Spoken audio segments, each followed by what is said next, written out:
Sadie Smith on siis Jamaica ja Inglise päritolu kirjanik, kes sai väga kuulsaks oma esimese raamatuga Valged hambad, mis anti ka Varrakus välja 2005. aastal.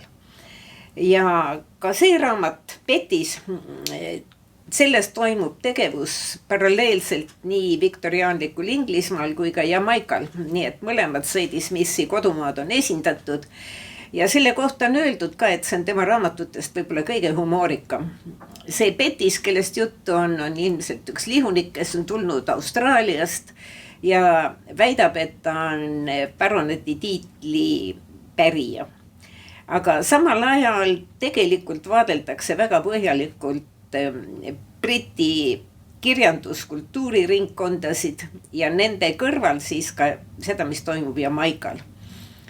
Kaks ühiskonda, mõlemad on parasjagu muutumas ja väga huvitavalt on toodud esile ka nende seoseid, Briti koloniaalpärand. Ja kuigi see kõik võib tunduda väga viktoriaanliku ja üsna raskepärasena, siis raamat on vastupidi. Tal on lühikesed peatükid, hästi kiire ja mõnus lugeda. Ja jah, nalja saab küll.